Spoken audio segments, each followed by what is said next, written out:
motivasi dan inspirasi, isinya Keting Podcast. Keting Podcast, hidup untuk bersaksi, berbagi kasih selamanya. Keting Podcast, Keting Podcast, tayangan inspirasi dan motivasi, isinya Keting Podcast. Keting Podcast, ini kepo kepo kepo. Keting Podcast, kepo kepo kepo. Keting Podcast. Halo everyone, selamat datang di Kepo Keting Podcast. Tayangan penuh inspirasi dan juga motivasi.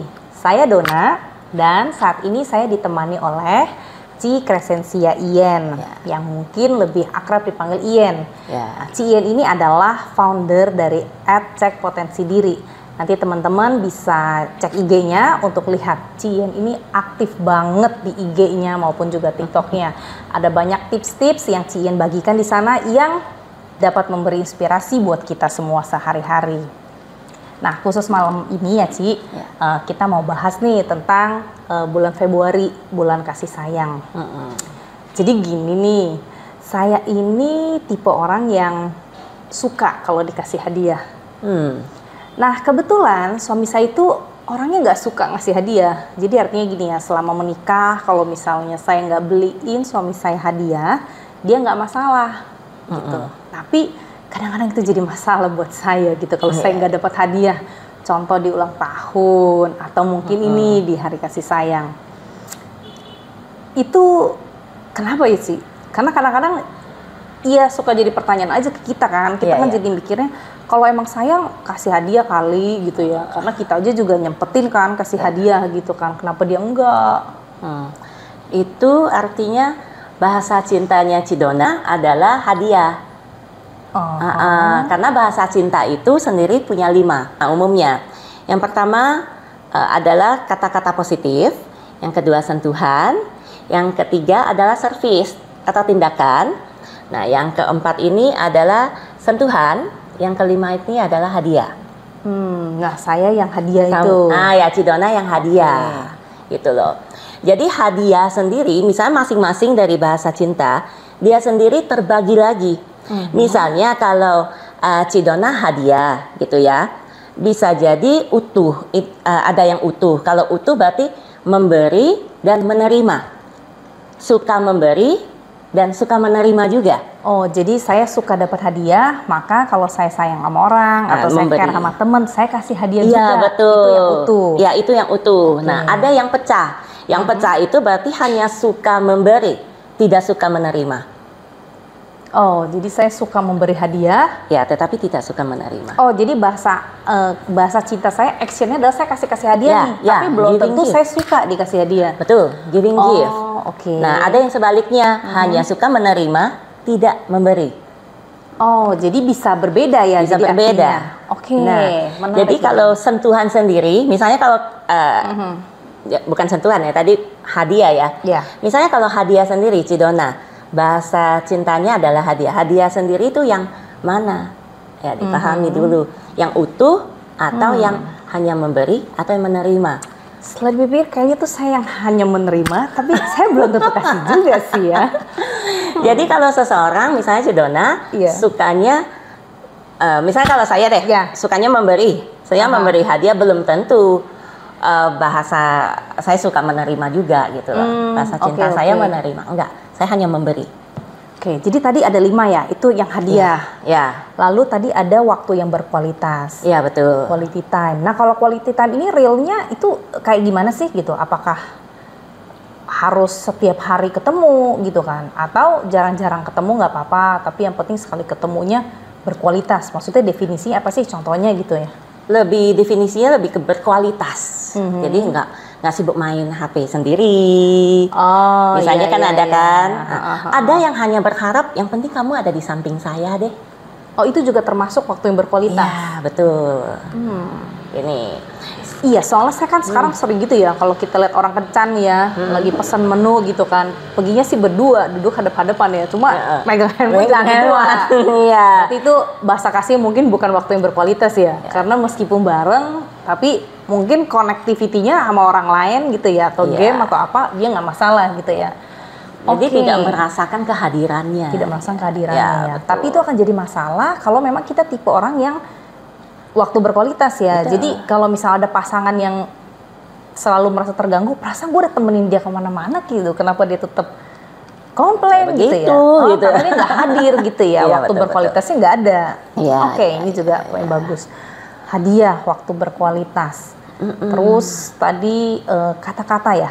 Iya, kata-kata positif. Ternyata itu juga bahasa cinta. Iya, betul. Contohnya gimana? I love you.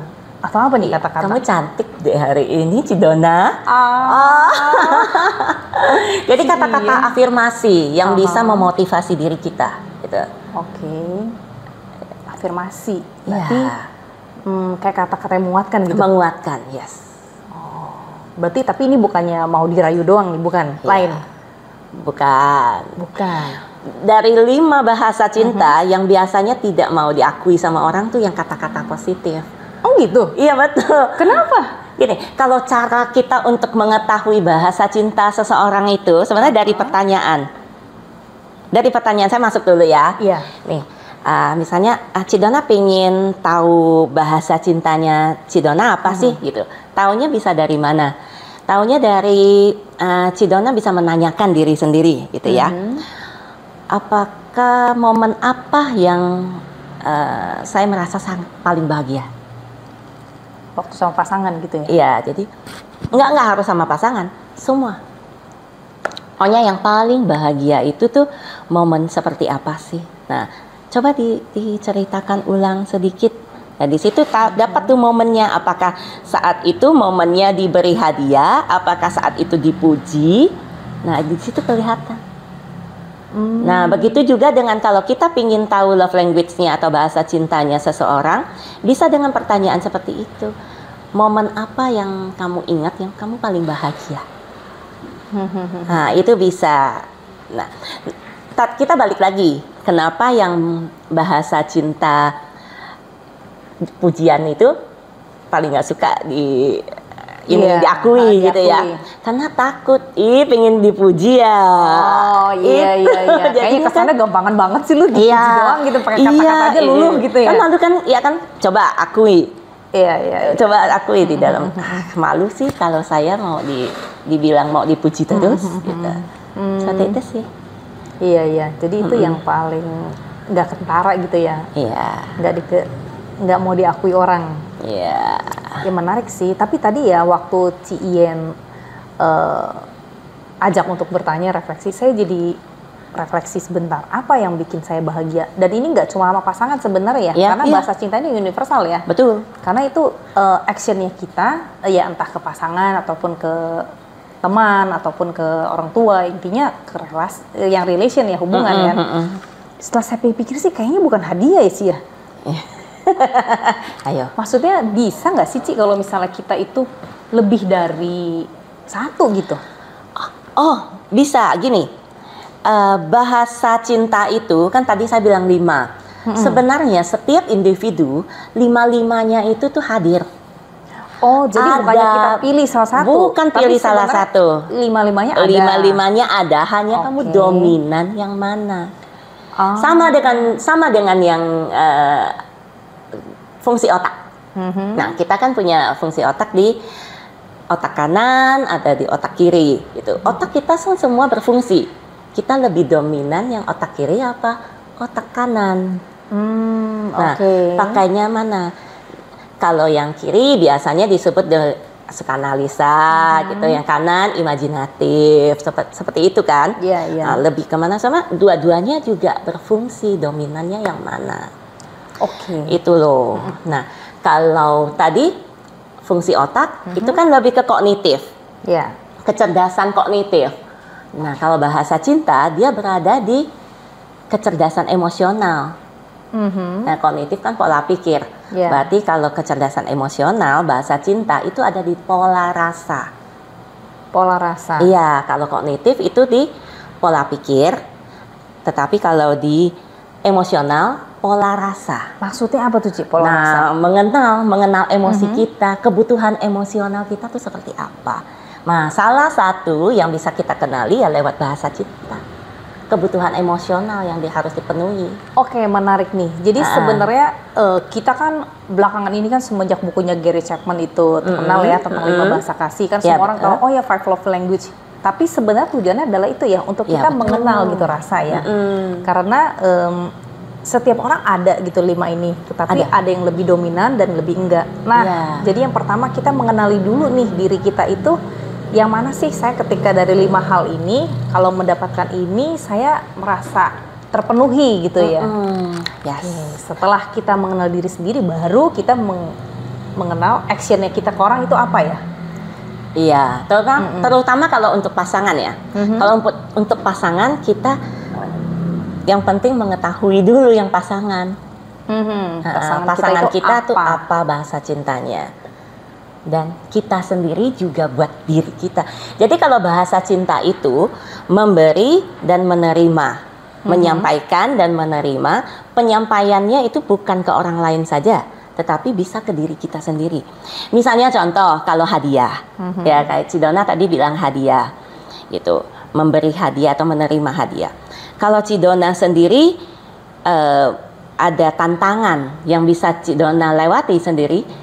Ya udah ke mall beli makan mainan kecil, self rewardnya hadiah gitu. Jadi itu pemenuhan bahasa cintanya. Iya, pemenuhan bahasa cinta ya untuk diri sendiri. Untuk diri sendiri. Oke, ini menarik nih. Tadi kita udah bahas nih ya tentang bahasa kasih, terus itu adalah pola rasa untuk penuhin rasanya kita. Iya betul. Karena ketika kita sudah menikah gitu misalnya sama pasangan kita kan mencintai pasangan kita, pasangan kita juga mencintai kita. Tapi kadang-kadang kita merasa kayaknya rasa cintanya berkurang nih gitu. Nah mungkin bukan rasa cinta berkurang ya, tapi komunikasi bahasanya ini nih yang nggak nyambung gitu ya mungkin ya. Jadi kita jadi ngerasanya kayak kurang dicintai atau udah nggak dicintai lagi nih kayaknya gitu ya. Mungkin karena nggak nyambung di bahasanya ini gitu ya. Saya punya contoh seperti ini. Ada suami yang bahasa cintanya dia adalah quality time. Ya, quality time-nya dia itu adalah utuh. Harus menerima dan harus memberi gitu loh. Nah, dia mengeluh bahwa istri saya tuh nggak bisa memahami saya. Ya, istrinya mengeluh juga, suami saya nggak bisa memahami saya gitu. Ternyata kalau dicek suaminya, saya kasih tahu tuh love language seperti apa-apa. Saya tanya kira-kira istri kamu seperti apa gitu loh, love language-nya apa? Harus quality time juga dong. Lah, kenapa harus seperti kamu gitu loh? Jadi banyak orang mengira apa yang dia tunjukkan berarti pasangannya juga udah pasti suka. Padahal belum tentu. Misalnya dia quality time, saya udah istri saya pengen ke luar negeri, saya temanin. Saya pokoknya saya temenin dia. Gitu. Saya udah berikan semua waktu saya buat dia. Kenapa dia nggak senang juga? Nah, sedangkan kalau istrinya lebih sibuk kepada mamanya dia kalau pergi jalan-jalan, dia sibuk nentengin belanjaan mamanya. Kalau saya pergi belanja, saya banyak bawa tentengan, dia nggak pernah bantuin saya. Act of service. Iya, langsung tahu yang satu tindakan, yang mau yang service, yang satu quality time. Iya. Saya sering ketemu juga nih dalam hidup saya. Kita nggak boleh ngomong hidup orang lain ya. Ya benar, jangan-jangan suami saya act of service nih kayaknya. Karena dia sering ngeliat istrinya kayaknya santai-santai gitu, jadi ngerasa kurang dicintai ya. Padahal mungkin karena bahasa cintanya itu act of service ya. Gila ini. Iya. Jadi sebenarnya penting untuk kita tahu karena kelima ini ada dalam diri kita dan pasangan kita. Supaya kita tahu nih kalau misalnya diri kita begini, mungkin itu penyebabnya kita ngerasa kita nggak dicintai. Karena pasangan kita nggak tahu bahasa kasih kita yang mana, dia lakukan di yang lain mungkin ya. Bisa mendapatkan yang lain. Mungkin sebenarnya dia lakukan di yang lain, cuma karena nggak kena di bahasa kasih kita merasa bahwa saya nggak dicintai karena kita berharapnya yang lain gitu. Oke, berarti kalau gitu kan kita harus tahu nih pasangan kita bahasa kasihnya apa. Setelah kita tahu, berarti kita memang demi kelanggengan hidup bersama, mau nggak mau kita harus pakai bahasa dia dong ya. untuk menunjukkannya? Saling memenuhi. Saling memenuhi. Iya, saling memenuhi. Jadi tidak satu arah. Oh, kita berusaha menyenangkan dia, menggunakan bahasa dia, dia menggunakan bahasa kita. Ya, betul. Makanya kita perlu tahu juga kita punya apa ya, supaya kita bisa langsung ngasih tau dia nggak usah nebak-nebak lagi nih yang mana ya. Itu adalah namanya menjalin komunikasi terbuka dengan pasangan. Itu sangat penting sih. Iya, betul. Karena kadang-kadang mungkin ini kelewat ya sama pasangan. Atau mungkin dulu pas awal-awal pacaran mungkin masih ya rajin dipraktekin di lima-limanya ya. Kan kalau baru-baru pacaran kan ulang tahun dibeliin hadiah. Terus setiap minggu atau minimal sebulan sekali pergi kencan. Jadi waktu berkualitas ada ya. Terus ya sentuhan mungkin ada. Act of service ada lah ya pas lagi itu ambilin piring dan segala macem ya. Satu lagi yang terakhir kata-kata membangun. Namanya masih awal-awal hubungan kan kata-kata masih membangun semua ya. Seiring dengan waktu berjalan mungkin ada satu yang kurang. Akhirnya kita jadi ngerasa kurang dicintai nih, karena sebenarnya faktor dari ya waktu yang berjalan itu ya, makanya kita mulai merasa kurang. Ini menarik sih Ci, saya juga baru ngeh ya. Nah, tapi dari situ saya jadi kepikir nih, kalau kita kan kebetulan sudah menikah nih. Nah, kalau untuk teman-teman yang masih berpacaran, kebetulan ketemunya yang sentuhan nih Ci. Nah, itu gimana ya? Maksudnya kalau salah satunya bahasa kasihnya di sentuhan fisik. Sedangkan kan gimana ya kita kalau terlalu banyak sentuhan kan kita khawatir gitu ya terjadi sesuatu yang tidak seharusnya terjadi duluan gitu kan. Nah itu boundariesnya di mana Ci kalau yang di sentuhan ini? Itu mesti membuat kesepakatan dan bisa saling menghargai gitu loh. Selain menghargai pasangan dan menghargai diri kita juga. Cara menghargai diri kita adalah membuat batasan, membuat komitmen. Misalnya kalau saya nih perempuan masih muda, ya kan. Nah, misalnya saya wanita muda belum nikah gitu ya, punya bahasa cinta sentuhan. Saya mesti mengenal diri saya membuat batasan diriku. Udah mesti mana yang boleh dipegang, mana yang tidak, gitu. Jadi bisa membuat batasan boundaries diri, ya. Kesepakatan sama pasangan, kamu hanya boleh megang sampai tanganku aja atau sampai di sini, gitu loh. Makanya komunikasi, menjalin suatu hubungan, komunikasi terbuka itu tuh sangat penting. Untuk suami istri juga sama, gitu loh. Karena bahasa cinta itu bisa berubah. Oh, bisa berubah? Bisa berubah seiring waktu, dipengaruhi oleh pertumbuhan jiwanya kita, pertumbuhan pengembangan diri kita, atau bisa dari lingkungan, kondisi, bisa membuat bahasa cinta kita berubah. Inilah pentingnya untuk komunikasi terbuka, kita jadi saling mengakui. Nanti kalau udah berapa tahun, oh kira-kira dia udah yang tindakan nih gitu, bukan hadiah lagi nih. Iya. Oke, bisa berubah.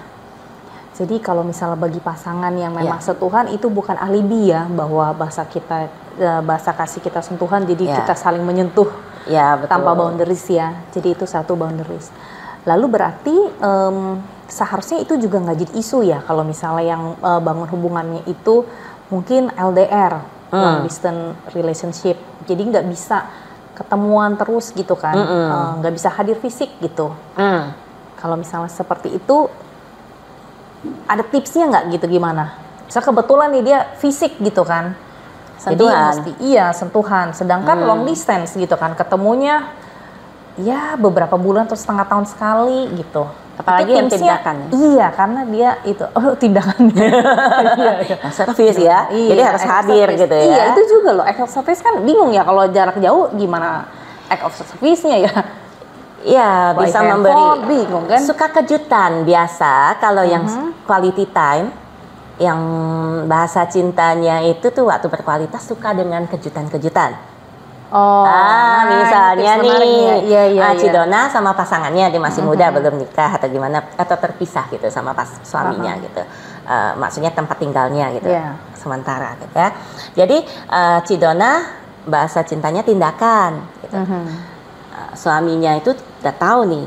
Nah, Cidona ini mau pergi kemana nih, atau udah makan belum?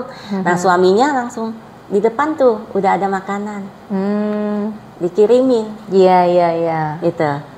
Itu bisa. Itu bisa ya. Ya, jadi tindakan misalnya kalau, aduh nih atapnya atap gentengnya kos bocor nih, udah dikirimin tukang. Iya gitu. iya. Itu bisa. Tutup Suka dengan perhatian. wow, itu Iya, kan iya. bentuk dari tindakan. Iya. Dia nggak hanya mulut doang loh. Iya. Dikirimin Nggak cuma, loh. aduh kamu gimana gentengnya Iya. bocor, kamu dingin nggak? Nggak cuma gitu-gitu doang ya. Iya, kalau yang tindakan, oke. kalau yang tindakan itu biasanya suka dengan yang kejutan-kejutan. Oh menarik Ci. Berarti tadi kita udah bahas tips nih ya. Kalau misalnya bagi pasangan yang long distance ya, sebenarnya tetap ada ya cara-cara untuk kita menunjukkan gitu bahasa kasihnya kita. Betul. Kalau yang jarak jauh yang seperti tadi itu tuh paling enak yang dapat pasangan yang pujian, itu gampang. Teman tinggal memuji-puji, jangan lupa memuji. Pakai teleponan Iya, tapi pakai pujiannya chat yang juga tetap bisa ya. masih level itu Yang ya, tetap yang wajar, maksudnya yang bukan yang kita ngada-ngada. Iya. Ini tadi pas ngomong yang kata-kata ya, saya jadi kepikir gini, saya itu tipe yang kalau salah gitu ya, maksud saya ini melakukan kesalahan tuh, saya lebih suka tuh kalau saya ditegurnya itu dengan cara yang positif gitu, ketimbang yang negatif ya. Kan ada orang yang kritik, yang bisa tahan ya, maksudnya dikritik gitu, oh ya udah dia pokoknya semua kritik membangun bagi dia gitu ya. Iya. Kan ada yang tipe begitu ya. Nah kalau saya secara nalar saya berpikir begitu, maksudnya segala kritik itu harus membangun buat saya.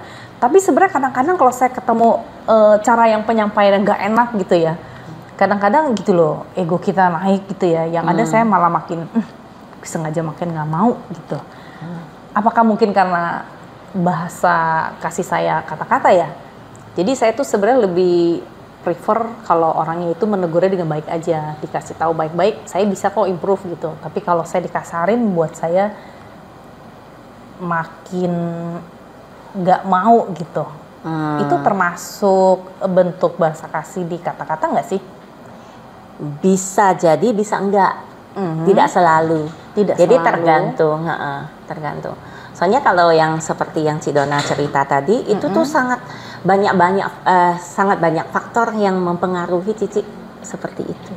Oh, bisa jadi itu mungkin karena Dari pernah ada trauma masa lalu, luka masa lalu itu bisa jadi. Tapi bukan berarti itu bahasa kasih saya gitu ya? Iya, betul. Dan luka batin juga bisa membuat seseorang bisa mempengaruhi bahasa cintanya seseorang. Luka batin? Bisa. Maksudnya gimana bisa. tuh, Ci? Jadi bahasa cintanya bisa dari luka batinnya gitu. Contoh, misalnya seseorang kalau dia di masa kecilnya itu tuh dia nggak pernah dipuji tuh, malah sering dijelek-jelekin, dibully. Nah dia selalu mengharapkan pujian.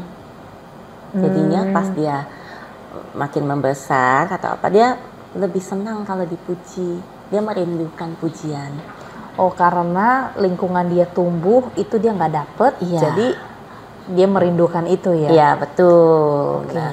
Nah, tetapi meskipun luka batin itu bisa mempengaruhi bahasa cinta, bahasa cintanya sendiri itu hanya sebagai preferensi atau cara menyampaikan dan menerima bahasa kasih sayang aja sih. Jadi bukan pure kita lihat luka batinnya. Oke. Jadi artinya karena kan seperti yang tadi Cici juga sempat singgung bahwa bahasa kasih atau bahasa cinta itu bisa berubah juga kan? Bisa, ya betul. Itu, ya. Jadi berarti bahasa cinta ini tuh memang language ya, bahasa. Jadi bukan sesuatu yang kayak genetik gitu kan? Bukan ya. Pola rasa. Pola rasa ya. Emosi kita aja berubah-berubah. Iya benar. Nggak ada anak yang dilahirkan emang untuk ditakdirkan jadi pemarah gitu maksudnya. Iya kan? betul. Iya, ini menarik ya. Jadi artinya kondisi kita saat ini nggak permanen gitu kan? Tidak. Tapi meskipun tadi salah satu bisa dipengaruhi luka batin atau lain-lain, ya nggak masalah, itu kan cuma bahasa aja gitu ya. Yang penting kita kenali aja saat ini nih saya lagi butuhnya apa, saya akan merasa dicintai atau dikasihi kalau diperlakukan seperti ini. Setelah itu sebaliknya kita lihat pasangan kita atau mungkin teman kita, orang tua kita gitu, mereka merasa terpenuhinya itu kalau saya ngapain sih gitu, kalau diapain gitu ya. Nah ini nih yang sebenarnya lebih susah. Kalau kita diri sendiri kita bisa nanya ya. Cuma kalau kayak ke pasangan kan aneh kalau saya pulang-pulang podcast terus saya nanya, coba deh duduk, terus lu pikirin kapan ya yang paling bahagia. Takutnya ntar dia dijawabin waktu lu pijitin gue. Waduh. Berarti tindakan tuh. Tindakan atau ya? Sentuhan. Oh, atau sentuhan. Aduh, iya bener juga ya. Oke, nah selain nanya Ci, maksudnya apa yang bisa kita amati gitu mungkin, misalnya ciri khasnya nih. Nih ya, kalau ciri khasnya yang waktu berkualitas, ya, contoh-contohnya apa? Jadi mungkin teman-teman juga bisa langsung relate nih, begitu dengar contoh-contohnya. Oh ini gitu kan. Biasanya bisa dilihat dari tindakan dia sih, lihat dari yang paling sering dia tunjukkan ke orang-orang sekitar dia apa? Yang paling sering dia tunjukkan? Ya, yang paling dia sering tunjukkan ke orang lain. Ya, kalau dengan tindakan atau dia sering sentuh-sentuh kita, jangan-jangan dia mengharapkan sentuhan. Oh, ya, gitu ya. Atau kita lihat berarti sentuhan dulu nih yang kita dapat, ya kan? Oke. Terus dia hanya memberi, dia hanya memberi atau menerima aja, atau dia sentuhan utuh yang tadi saya bilang. Jadi masing-masing. Kalau hadiah pun gitu, dia hanya menerima hadiah, memberi hadiah, atau hadiah utuh. Berarti kalau misalnya pasangan saya suka nyentuh nih gitu, nanti saya coba ngetesnya, saya sentuh balik gitu ya, lihat respon dia. Lihat respon kalau dia senang gak? Senang, berarti mungkin dia utuh ya, dia suka nyentuh dan suka disentuh. Tapi kalau pas disentuh dia kayaknya panas ya gitu ya. Kayaknya, oh berarti mungkin bukan gitu ya. Iya, bisa jadi dia hanya itu wujudnya dia. Ya, hanya memberi, bahasa cinta dia hanya memberi sentuhan. Hanya memberi sentuhan, tapi bisa tidak menerima. Jadi kita tes lagi nih yang lain gitu ya. Betul. Tes kasih hadiah gitu ya. Nah, lihat tuh takarannya, lebih senang yang mana. Semua senang dong dikasih hadiah. Iya sih, kebanyakan senang. Jadi kita ukur yang mana. Oh, yang pertama dia lebih sumringah ini nih. Ternyata dia reaksinya paling senang yang ini, gitu. Yang kedua ini. Jadi kita udah yang penting kita catat itu dua aja sih. Yang dominan sama yang signifikan. Jadi yang pertama sama yang kedua, yang tiga ini yang paling harus sering kita lakukan untuk pasangan itu hanya dua ini. Dua ya. Tingkatan pertama dan dua. Berarti karena kita ada 5, nah tapi mana 2 yang paling kuat ini ya? Niscaya kalau seperti itu harusnya nyambung gitu ya. Rasa saling mencintai ada terus ya. Karena malam ini kita bahas rasa ya. Paling nggak bisa membantu, paling nggak bisa membantu dengan memahami bahasa cinta, bisa membantu mengurangi perselisihan lah. Iya, betul. Tapi bukan berarti menjamin keharmonisan ya. Oh, nggak menjamin ya sih? Iya, karena gini, keharmonisan sendiri yang menentukan keharmonisan itu tuh banyak faktor gitu loh. Jadi banyak aspek dinamika yang menentukan keharmonisan. Bahasa cinta itu hanya salah satu. Gitu. Nah, hanya salah satu aja penentu. Jadi bukan berarti bahasa cinta kita penuhi terus menjamin harmonis gitu, enggak. Kan banyak faktor. Tapi minimal yang satu ini kita selesaikan dulu malam ini. Berarti sering-sering tune di Kepo, nanti kita bahas lagi tips-tips lainnya. Nah, Ci, kalau gitu gimana kalau seandainya kita ketemu nih, bahasa kasih pasangan kita itu kebetulan yang paling dominan di dia itu adalah yang paling kurang di kita. Contoh misalnya dia itu act of service gitu ya. Sedangkan kita itu yang paling minim gitu di kita, act of service. Jadi artinya kita enggan gitu loh melakukannya. Misalnya kayak contoh, misalnya dia kalau makan gitu ya maunya disiapin dulu gitu kan. Sedangkan misalnya kita tuh hidup dari keluarga yang mandiri gitu, yang kita melihat begituan, aduh emang perlu ya kayak begitu gitu. Jadi kita kayaknya mau melakukannya tuh segan, padahal dia itu yang paling utama gitu buat dia gitu misalnya. Nah itu gimana ya Ci ya untuk menjembataninya gitu? Apakah boleh nggak sih gitu dia yang dikurangin gitu, atau memang harus kita yang berusaha keep up ke dia gitu? Berusaha untuk ke dia. Kita yang gitu. berusaha Jadi ke kita, dia ya. jadi kita kayak kita memahami, namanya kita saling menerima kan. Nah, kita memenuhi kebutuhan emosional dia. Kalau nggak terpenuhi, ini yang salah satu ya, yang membuat orang selingkuh gitu. Salah satu, iya, karena dia merasa tidak dipenuhi gitu. Iya, ini poinnya penting banget ya Ci. Iya. Jadi sebenarnya bukannya masalah negosiasi gitu ya, karena tujuan di sini adalah pemenuhan rasa. Jadi karena itu kita tahu, maka bagian kita adalah kita berusaha gitu memenuhi dia. Seperti mungkin nanti di dia ya timbal balik gitu, dia berusaha memenuhi di kita ya. Iya betul. Oke. Ini kasusnya saya. Waduh. Ya, boleh suami ya sedikit cerita aja gitu. Kalau suami saya itu tuh suka dengan sentuhan gitu. Sering menyentuh-nyentuh gitu. Saya nggak suka disentuh. Iya, kalau dia sentuh, aduh, dengan apaan sih gitu. Kalau kadang kan risih gitu ya, risih aku gitu ya. Apalagi kalau pas di tempat umum yang paling itu, jadi kan kita kayak risih gitu. Sedangkan dia pengennya dekat terus, ngusul terus, lama-lama ya harus menerima. Terus dia usul cewek lain gimana? Jadi ya udah ya menerima aja, tetapi menerimanya bukan dengan terpaksa ya. Jadi tetap kita belajar. Ya belajar, kita namanya saling kan. Saling betul. Ya. Di dalam menjalin suatu hubungan itu kan komunikasi yang paling utama.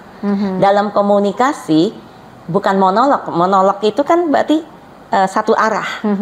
Nah, kita komunikasi yang baik itu adalah komunikasi dialog. Dialog kan dua arah. Dua arah ya. Ya, jadi ya udah saling menerima. Iya. Ya, bahasa cinta kan salah satu komunikasi. Betul. Jadi itu yang harus kita upgrade di 2024 ya. Kenali diri kita, kenali pasangan, dan setelah itu action ya. Tidak hanya mengenali, tapi dipraktekin. Tapi cukup 2 aja yang utama yang kita tahu. Nah, lakukan aja terus menerus ya, kita repetisi. Ya. Sambil itu ya, sambil kita lihat apakah ada perubahan atau enggak. Biasanya sih dalam jangka waktu lama sih. Oke. Kalau lingkungannya nggak berubah.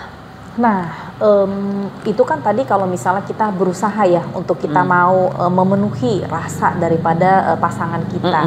Nah, bagaimana kalau seandainya nih kita udah mengenali nih, oh saya nih kebutuhan saya misalnya di waktu yang berkualitas.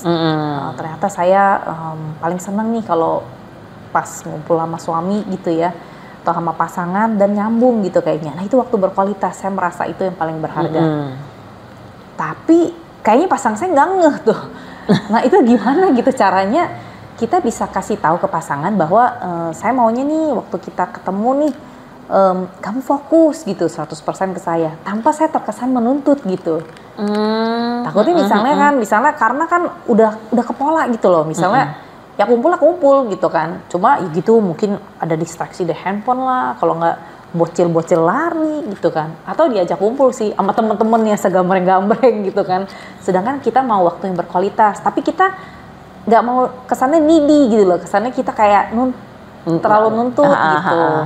Nah itu ada tips nggak Ci? Gimana ya maksudnya supaya dia bisa tahu nih, itu karena itu bahasa kasih saya gitu, saya terpenuhi. Karena kan ya mungkin dia nganggapnya saya needy gitu, karena dia bukan itu bahasa kasih dia. Gimana Ci tipsnya? Itu bisa kita dengan cara komunikasi. Ya, cara penyampaian kita ke dia itu harus dengan mungkin ekspresi kita dengan lembut. Oke, misalnya dengan cara penyampaian dengan taruh dong handphone, temenin aku. Nah itu kan berbeda dengan gitu cara boleh nggak, aku pasti merasa lebih senang lagi kalau kamu temenin aku gitu. Taruh handphonemu, aku lebih senang kalau kamu benar-benar fokus dulu ke aku. Jadi cara penyampaian itu sangat penting. Jadi bukan dengan cara kita menunjukkan ekspresi kita gitu loh. Jangan bukan dengan cara ekspresi kita menunjukkan kita marah gitu loh. Enggak. Kita menyampaikannya bahwa aku lebih senang kalau kamu meninggalkan handphone dan temanin aku. Oke, jadi pakai bahasa aku lebih senang ya daripada kamu jangan seperti itu gitu ya. Dengan aku lebih merasa dihargai atau aku merasa lebih apa gitu. Daripada menggunakan kata jangan, kamu jangan seperti itu. Iya, oke. Berarti tipsnya itu ya cara kita mengkomunikasikan ya. Iya, cara komunikasi itu penting, ekspresi, cara mengkomunikasikan, dan sepertinya kadang-kadang mungkin perlu pengulangan ya sampai mungkin pasangan kita juga ngeh gitu kan. Di dalam, karena kan mungkin ada beberapa sisi gitu kan ya dalam banyak hal.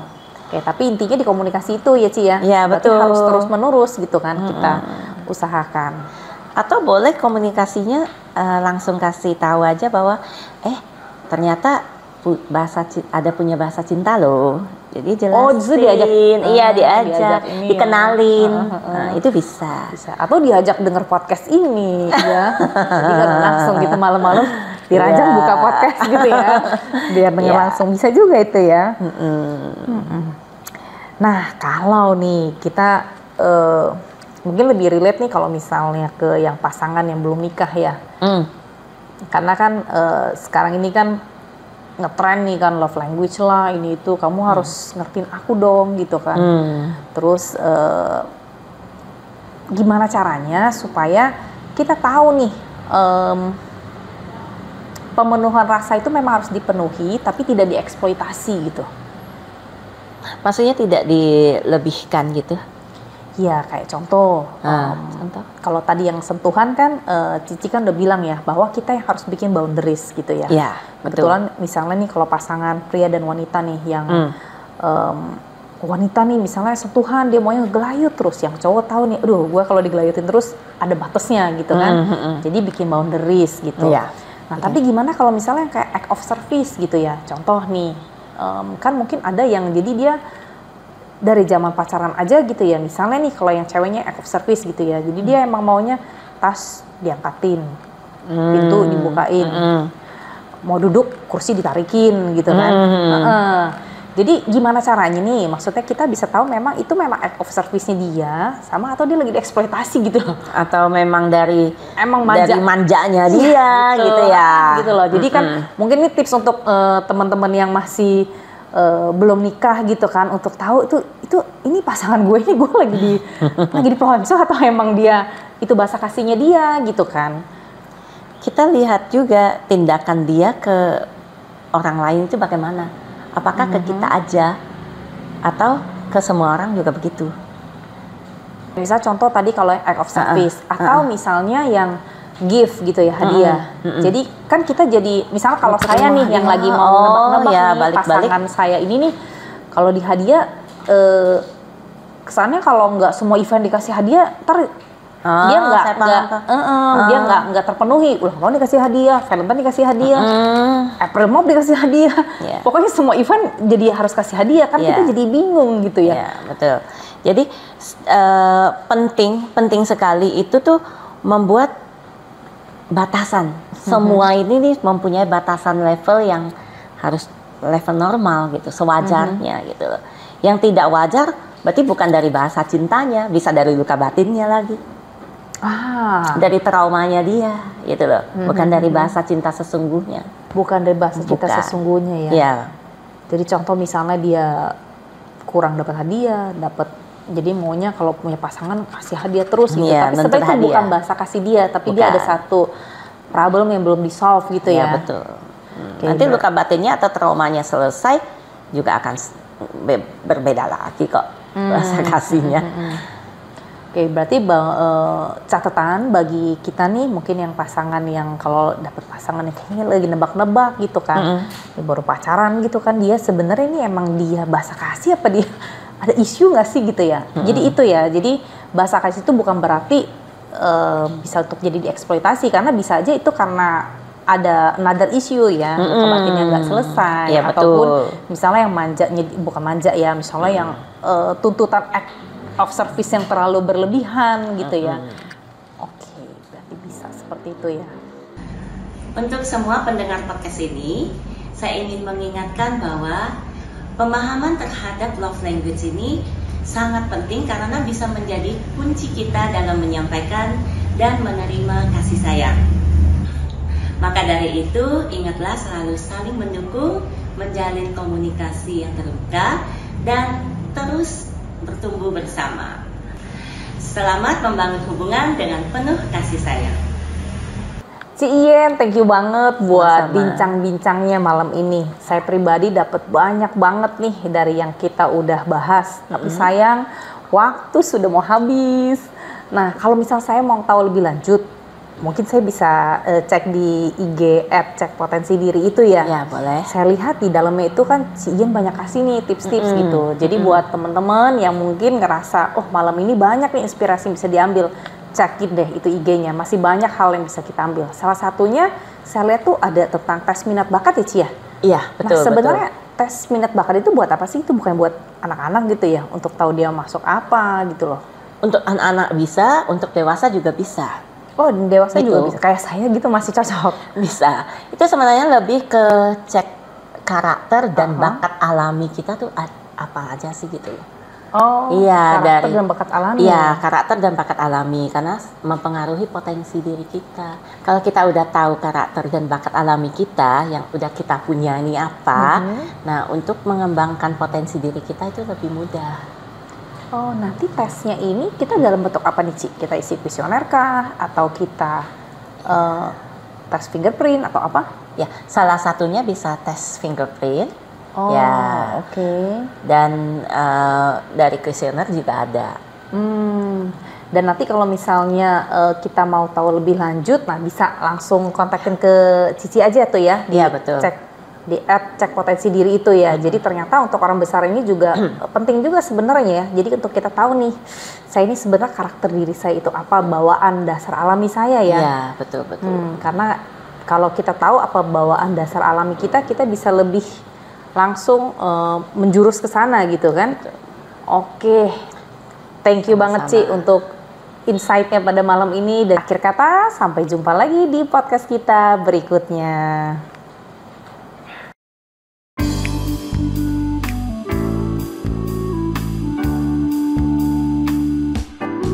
Tayangan motivasi dan inspirasi isinya Keting Podcast.